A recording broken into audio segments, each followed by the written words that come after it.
on Auschwitz.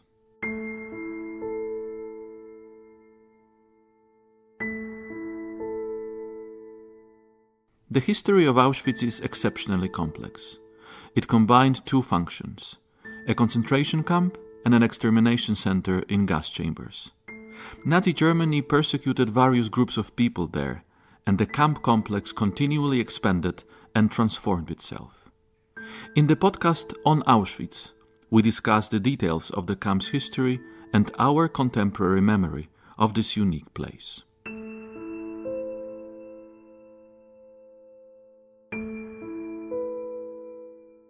One of the darkest chapters of the history of Auschwitz is undoubtedly the story of the Sonderkommando.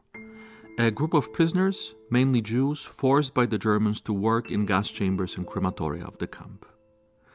Prisoners assigned to this unit, employed in places of mass extermination, couldn't refuse to do their work or ask to be transferred to perform other tasks in the camp. Failure to carry out the instructions of the SS would result in immediate death. Dr. Igor Bartosik from the Research Center of the Memorial talks about the fate of Sonderkommando prisoners. When we look at the vestiges of history that remain, we do not really know much about the Sonderkommando because most of its members were killed. We have traces in terms of accounts, we have traces in the notes they left. What can we say about the Sonderkommando from a universal perspective, without looking at the chronological development of this war group, but rather at their functioning, life and tragedy in the camp? And so I'd like to start by asking the question, how was a prisoner conscripted into the Sonderkommando? And how did former Sonderkommando prisoners who could talk about it recall this moment? It was conducted in such a way that those who, according to SS doctors, were fit to work in the camp were selected on the ramp. Then the group was subjected to another selection on the campgrounds very quickly, usually a matter of a few dozen hours or a few days, based primarily on physical appearance and fitness. This was how people were chosen to the Sonderkommando. They simply chose those who were considered physically strong enough to work as carrying dozens or even over 100 kilograms of corpses for incineration to cremation pits, or the furnace was physically grueling besides the psychological and mental aspect. Moreover, the job of operating the extermination sites, transporting fuel materials, transporting corpses, removing clothes from the changing rooms, all had to be done quickly enough at a pace. Hence, they had to be physically fit people. Prisoners were also sent to the Sonderkommando from the penal company. Documents prove that sometimes a Jewish prisoner sent to the penal company for life would be transferred to the Sonderkommando, which was a death sentence for such a prisoner anyway. There were also cases where non-Jews were sent to the Sonderkommando because of their function, such as the German capos who supervised the work of the Sonderkommando, or the Polish prisoners who initially worked in Crematorium 1 and were later sent to work at the crematoria in Birkenau. So one can assume that they also become de facto members of the Sonderkommando. The paths varied, but the decisive factor was physical fitness.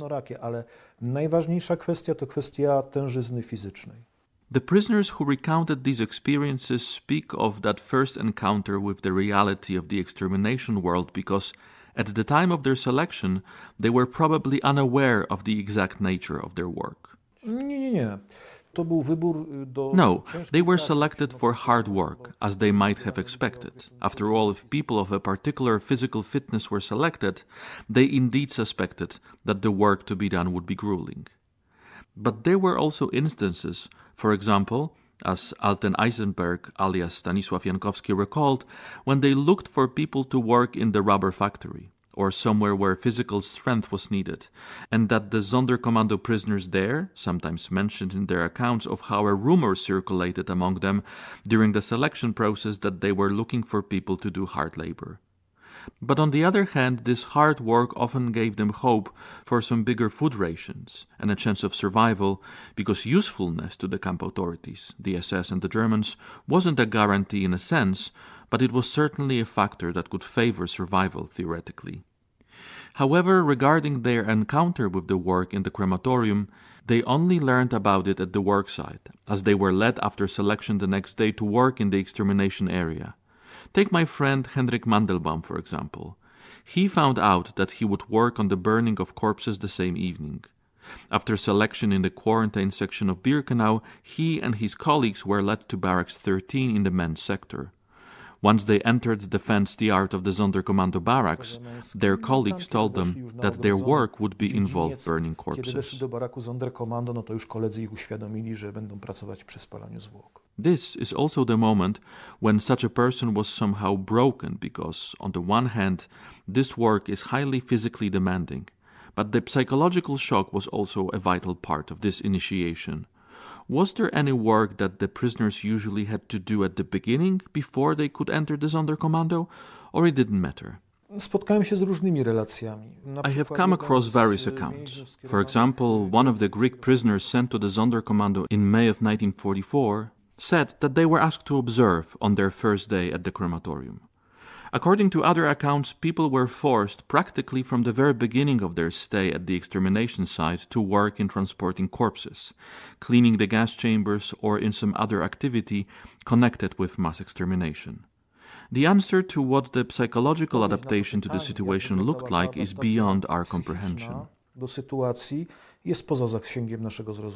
How then was the Sonderkommando organized? What functions did the prisoners have to perform in the extermination process carried out in the camp?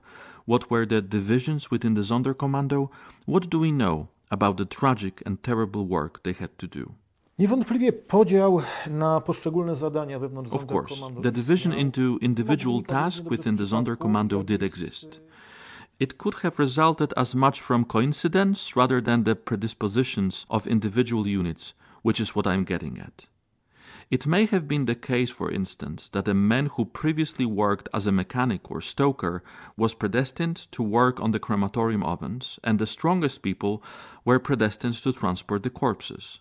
However, based on the accounts of surviving Sonderkommando prisoners, it seems to me that there was no such thing as a specialization in the tasks performed. Indeed, the people who maintained temperature in the crematorium ovens, people who smelted precious metals, Nischli group in charge of dissecting corpses in crematorium number 2, certainly constituted a particular group of people we may call experts or specialists in their work. However, from the accounts that have appeared on this subject, it seems that no great professional skills were required for such jobs as cleaning the gas chamber, removing clothes from the changing room after the murdered, or transporting the corpses, cutting hair, or extracting teeth. The solidarity that existed among the prisoners of the Sonderkommando also played a significant role here. Again, I'll refer to Henrik Mandelbaum's memoirs. He said that dragging a corpse is harder than cutting the hair, and cutting the hair is harder than extracting gold teeth and bridges from the bodies of murdered people, which is why the Sonderkommando prisoners used their solidarity to take turns doing this job. Mandelbaum mentioned that when he saw his colleagues transporting corpses in the heat, covered in sweat, exhausted and breathless, they simply switched to lighter work such as cleaning the gas chamber, and those who had cleaned the room up to that point replaced them during the transport of the corpses. Admittedly, there were some specialized jobs in which replacing an inmate was complicated. However, in the case of these simple, purely physical jobs, there was a natural rotation and change to endure the physical challenge as best as possible. If we were to make a list, what exactly were the tasks of the Sonderkommando prisoners? It depended on where they worked. There was a different subdivision in the area of the bunkers, that is, in the provisional gas chambers, the Little Red and Little White House, Bunker 1 and Bunker 2, and it looked different in the area of the crematoria. There was a different division of labor in crematoria 2 and 3, where the work was largely mechanized. It's a wrong word, but it does make the point. In contrast, it was different, for example, in Crematorium 5 in 1944, during the extermination of Hungarian Jews and the Litzmannstadt ghetto, where the work was, to all intents and purposes, very similar to the operations carried out by the Sonderkommando in the bunkers. So let us perhaps start with the more modern crematoria, 2 and 3. First of all, The staff of the changing room, which consisted of Sonderkommando prisoners who were standing in the corridor area through which people passed, took off their clothes and went on to the alleged bath, in other words, to the gas chamber. So these prisoners were there to calm those going to their deaths and assist the disabled, weak, older people undress. After taking people to the gas chamber and shutting the gas-tight door, their work consisted of carrying the stuff that remained in the changing room outside, loading it onto carts and trucks, and then taking it to the Effektenlager warehouses, commonly known as Canada. The next group is the group that processes the gas chamber after killing people with poisonous gas and ventilating the rooms, as in the case of crematoria 2 and 3, where the ventilation was carried out mechanically, the gas-tight doors were open. The first thing these people did was rinse the bodies with pressurized water to remove all kinds of impurities and then try to untangle the pile of bodies. After that, they gradually transported them to the lift next to the gas chamber and later to the ground floor, where the ovens were located. There again, the group transporting the bodies from the underground section along a strip of wet concrete would transport them to individual ovens, followed by haircuts, removal of gold teeth and bridges, and then work on loading the bodies. The next group is that of the Sonderkommando prisoners tasked with removing the ashes. The ashes from the furnaces were raked into metal crates, taken outside and to specific places where the unburned bones were ground with wooden pestles and sifted through sieves so that the ash was as fine as possible. Then it was stored in the temporary storage pits at the crematoria site and later transported, usually to the Vistula River, where the ashes were simply dumped, thus getting rid of any traces of the murdered people. This is roughly how the division of labor in the Sonderkommando can be classified. Of course, this also included the so-called functionary prisoners, which means supervision by various types of kapos, Vorarbeiter, and also prisoners who did such more mundane tasks as cleaning the living quarter, keeping records of some sort, because such records certainly had to be kept among the Sonderkommando prisoners. In other words, jobs like those in a typical commando working in the camp. No, czyli takie prace, jak w typowym komandzie roboczym na terenie obozu. Where then are the differences regarding, for example, the bunkers and gas chambers 4 and 5? In other words, what are the exceptions to this presented routine of the Sonderkommando prisoners? To, co powiedziałem przed chwilą, to jest krematorium numer 2. What I have just said concerns crematoria 2 and 3, where the staff number does not have to be so high, since the distance between the gas chamber and the ovens is only a dozen or so meters, and that includes transport by lift, which is done automatically, and so people are not needed for this back-breaking work of transporting the corpses. However, if we consider the work at the bunkers, that is, the Red and the White House, Bunkers 1 and Bunker 2, and Crematorium 5, especially in 1944, then bear in mind that the work in the changing room or the square in front of the crematorium and in front of the bunkers, where people left their clothes, looked very similar to the work in the changing rooms at Crematoria 2 and 3. Cleaning of the gas chamber rooms also looks identical, but transporting the corpses is entirely different. To get to the mass graves or later to cremation pits, prisoners have to cover a distance of several dozen meters, dragging or transporting the corpses. And so narrow gauge field railways were used to transport the bodies to the bunkers, that is, the makeshift gas chambers, and all these activities take much more time and require many more people. I can tell you that as far as crematoria 2 and 3 are concerned, in 1944, at the peak of the extermination operation, that is the transportation of Hungarian Jews, there were a total of about 180 people working in crematoria 2 and 3, while about 600 people worked in crematorium 5, which was active at the time, where people were incinerated in the cremation pits and one of the makeshift gas chambers, the Little White House.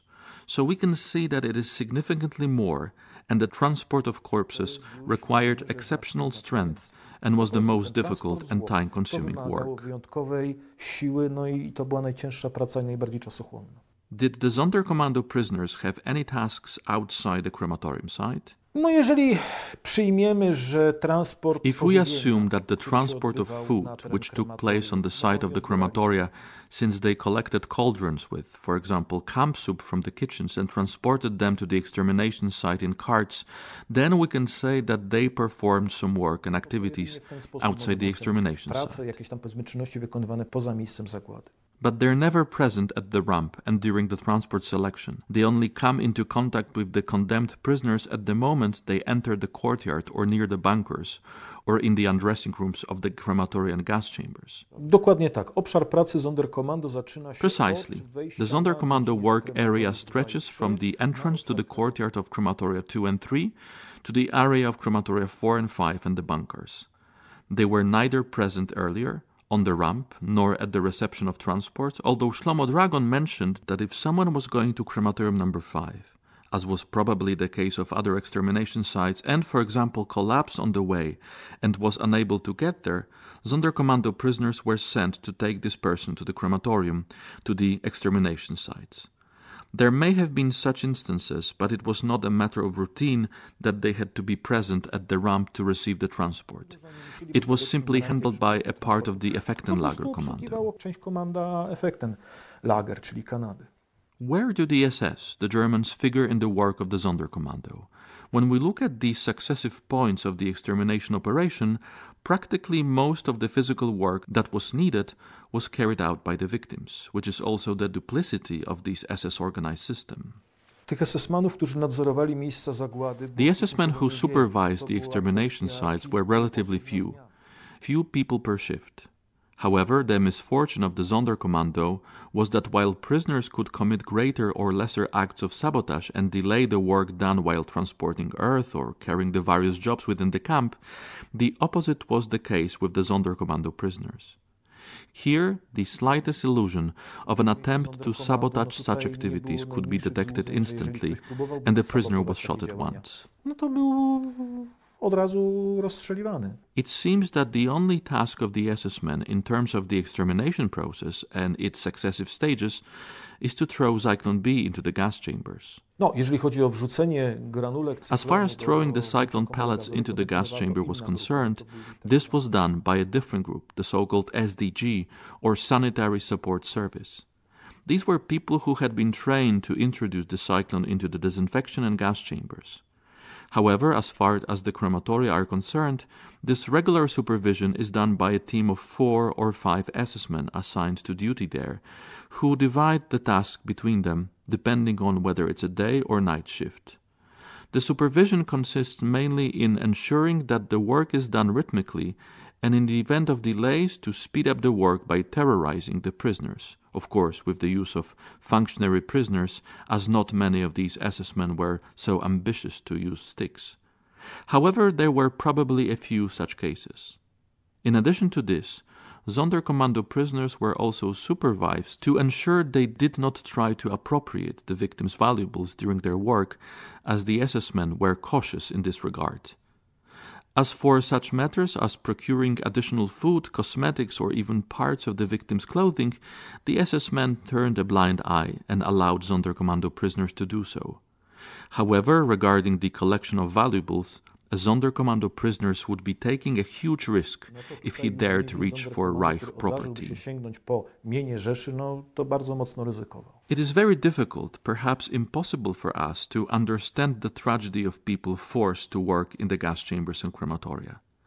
Did they somehow manage to get used to this work? Did the hope of survival allow them to go on from day to day? Do we know anything about how the prisoners reacted and what the work looked like from their perspective? I can say that I dare not speak a word on this subject. It is beyond our cognition, simply put. One thing I do know is that the only authoritative indicator here can be the words written by one of the Sonderkommando prisoners, Zalman Leventhal, in his manuscript. It may not be a direct quote, but the sentence will be very similar to what he wrote. When you are in the Sonderkommando, you look for 100 choices as to why you exist, why you persist here. One wants to survive because he wants revenge, the other wants to stay alive because he wants to be a witness. And the truth is that man lives because what he is connected to is his life. One may attribute what drove the men of the Sonderkommando as a probe, although that is the wrong word for other situations. Take a look at Tadeusz Klimaszewski's memoirs. He's a Pole who was a member of the group called Verbrennungskommando Warschau by the Germans, a group that burned the corpses of Poles shot en masse during the pacification of Wola district in August of 1944 in insurgent Warsaw.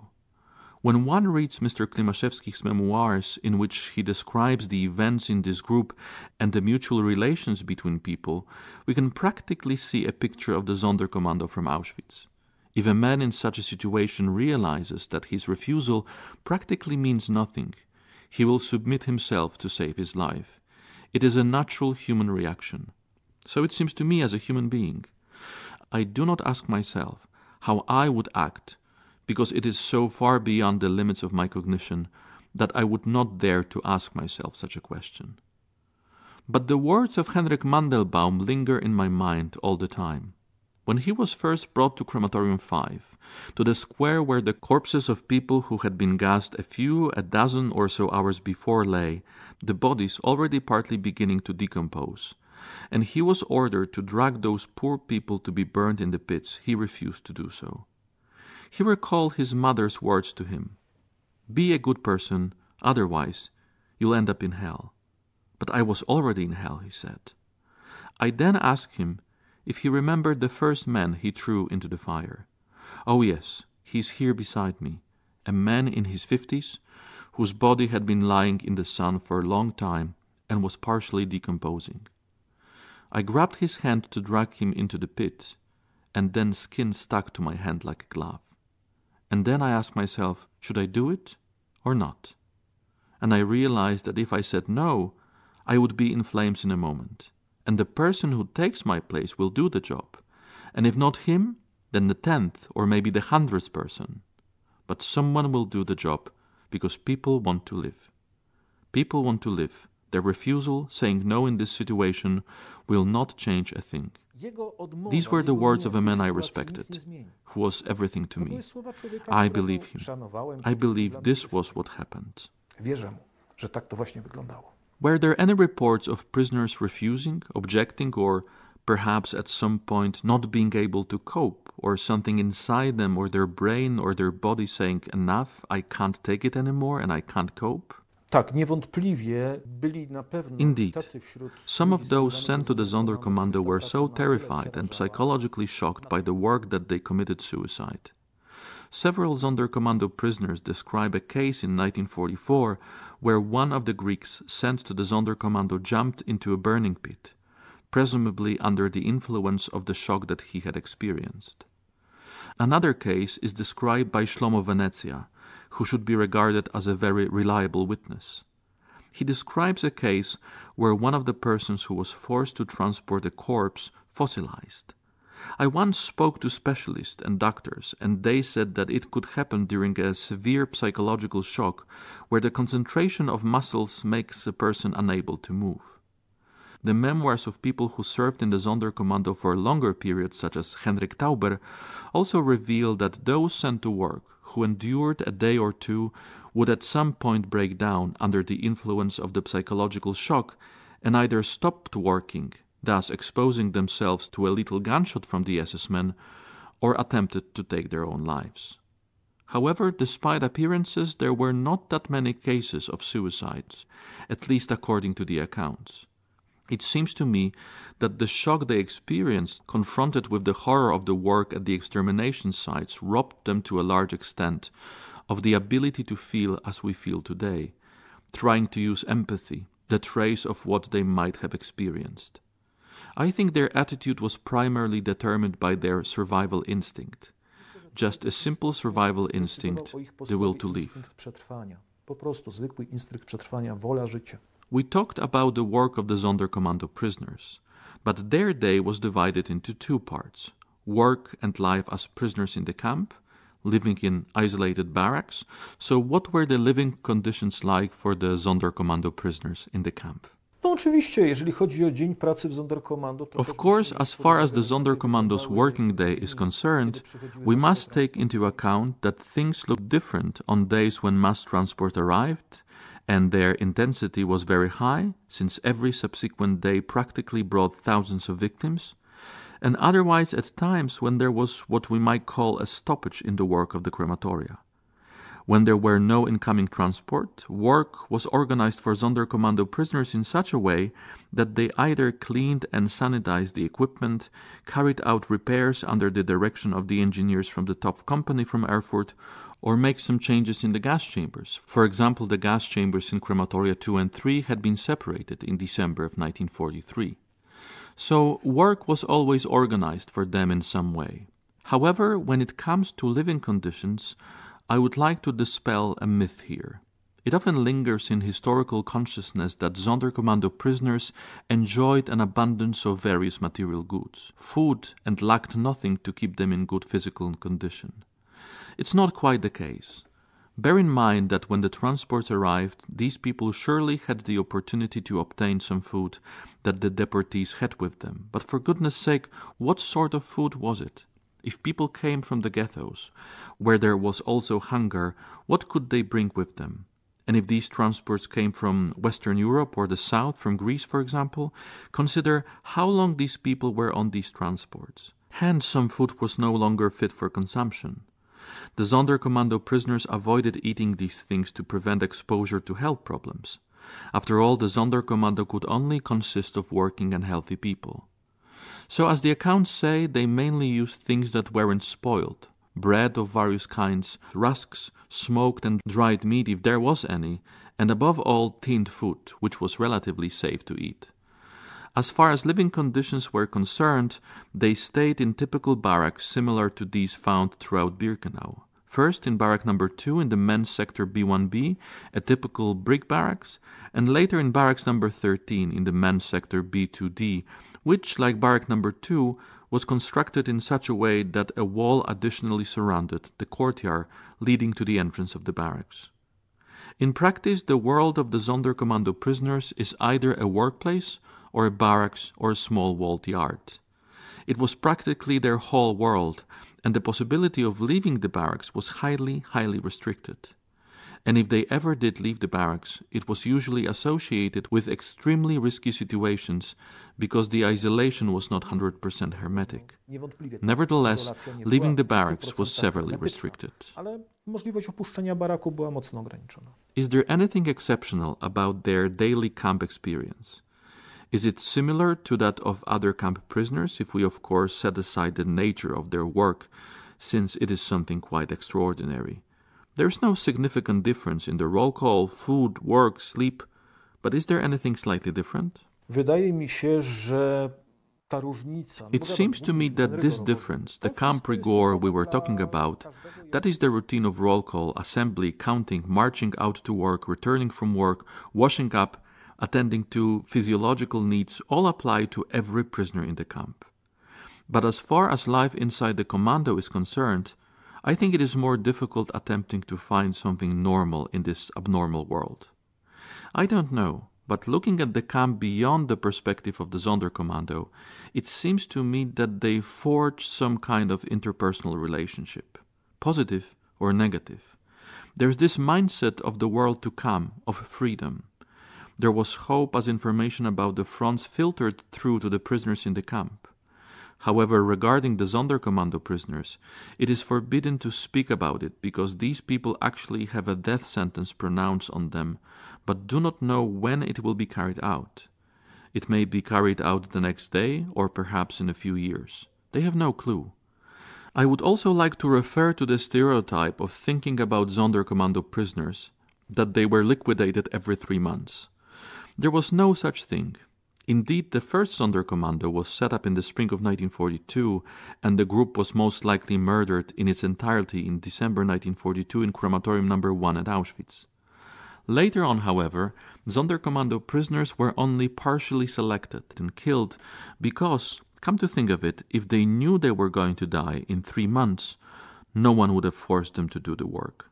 Conversely, while they were under the illusion that they would live as long as they were needed, and that they would certainly be required for some time to come, these people were automatically more compliant, more likely to obey orders from the SS by deferring the moment of death, the moment of execution.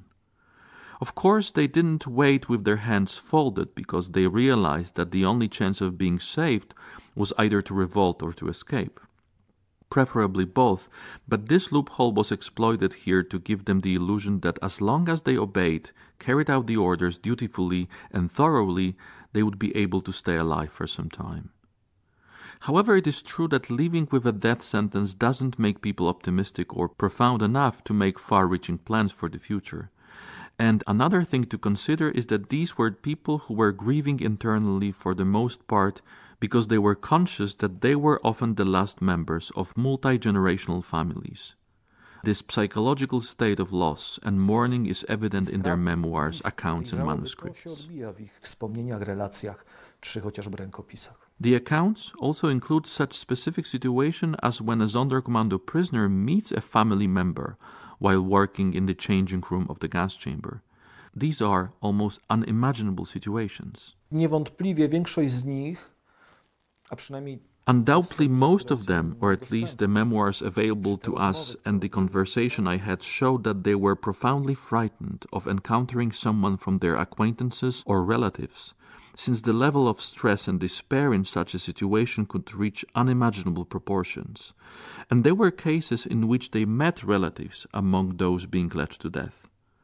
One of them described the situation when he met his cousin among those brought for extermination after selection in the camp and had to lead him after undressing to the gas chamber. Knowing he couldn't help him in any way, he placed him in the spot where the pellet distributor for Cyclone B was located, so his death would be as quick and painless as possible. Furthermore, there were times when they came across the bodies of relatives who went to their deaths and later burned them separately.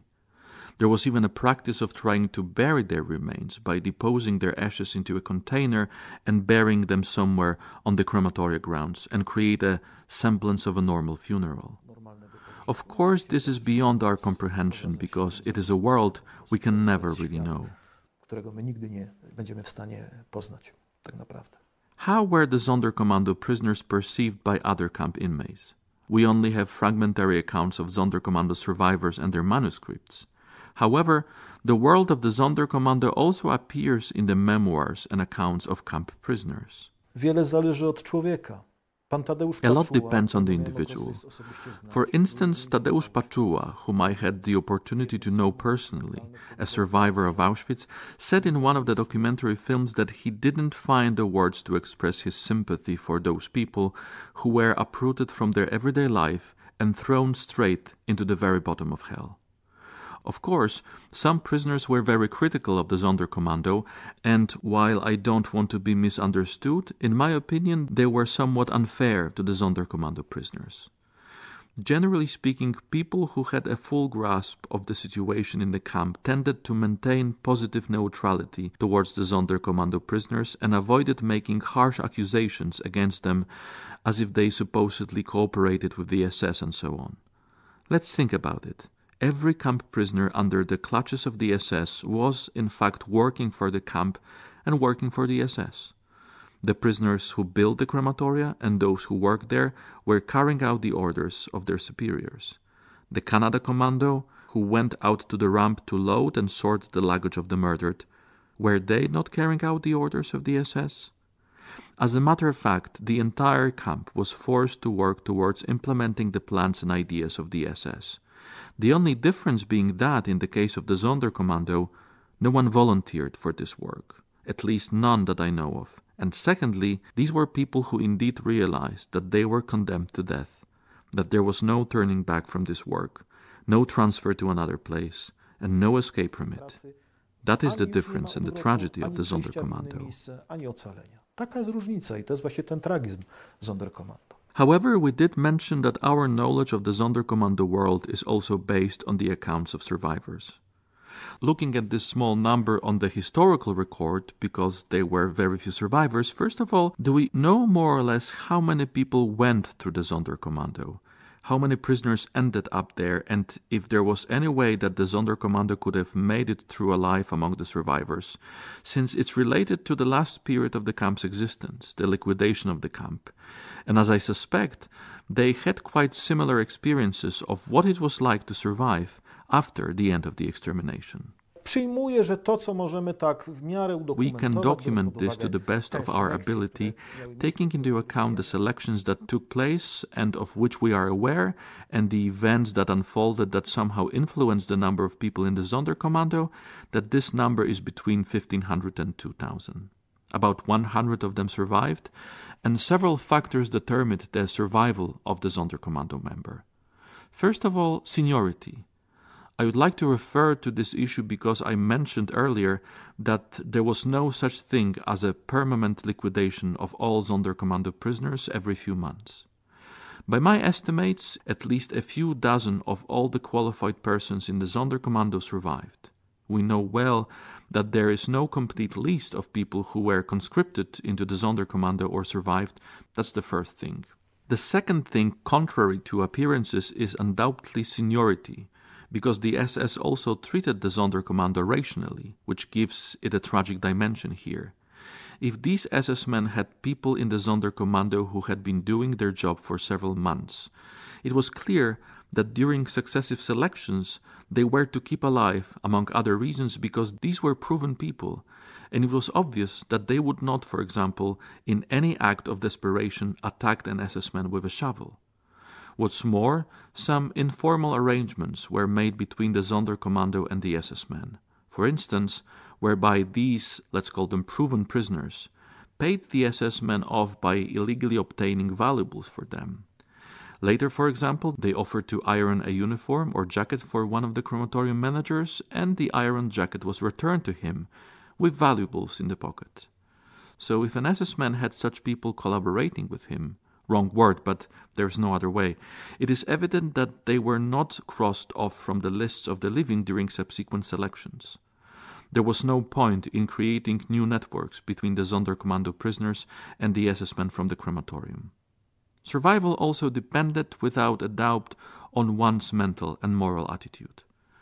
I know, for example, from my friend Henrik Mandelbaum that he was quickly drawn into the orbit of Sonderkommando conspirators because of his moral and mental attitude, physical fitness and strength, but there was another important aspect.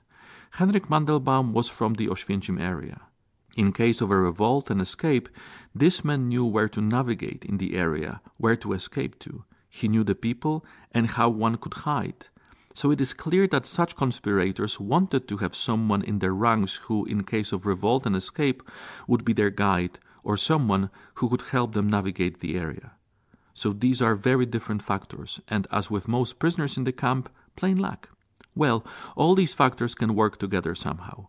If we consider the revolt of October 7, where the Sonderkommando prisoners are laid on the ground and randomly shot, then in this case, no smartness, no will to survive, and no other factors were at play here, but blind fate and luck, plain and simple.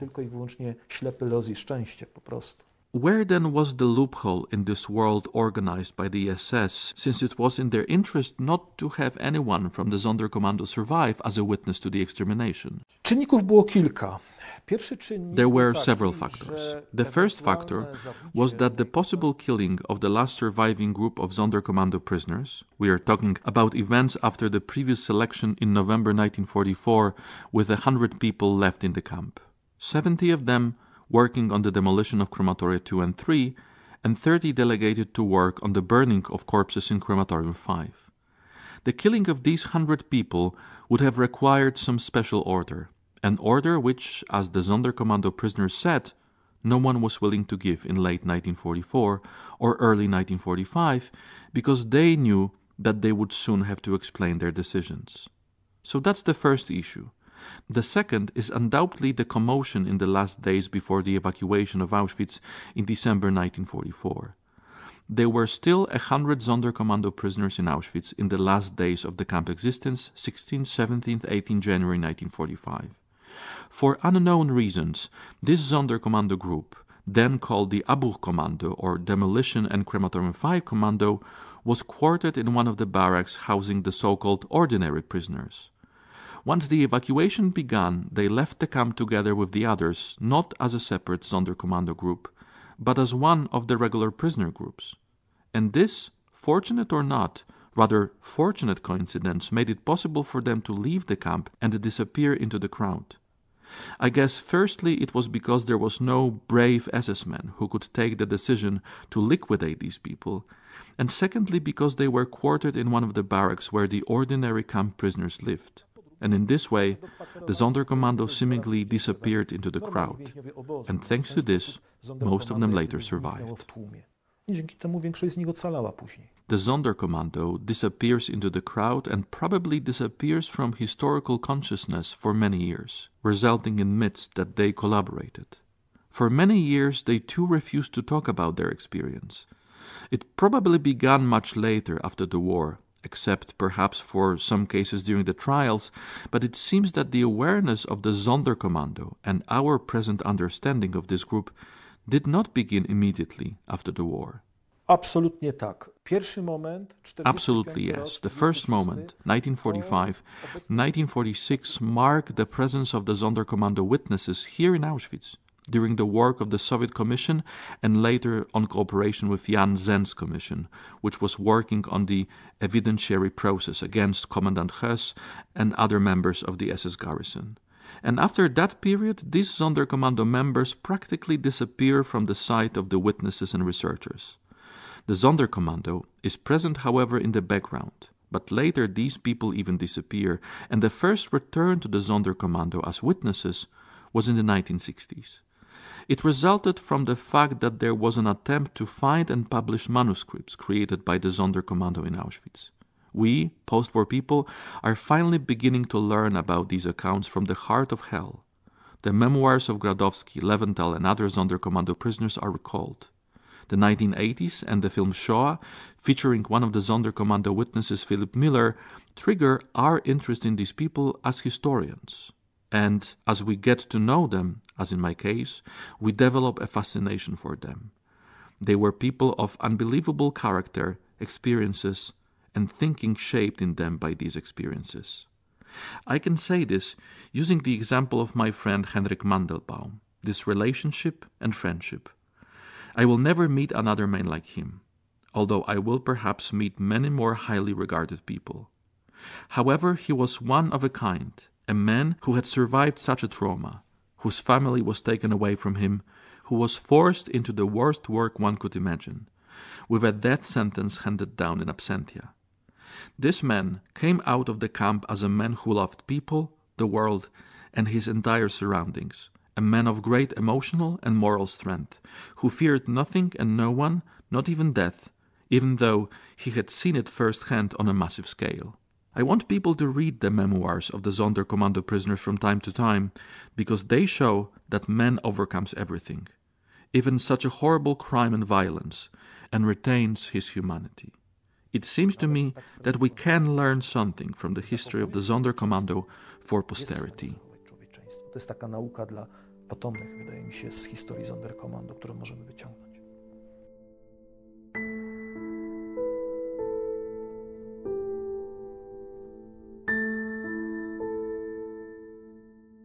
You can find all our On Auschwitz podcasts at www.auschwitz.org/podcasts.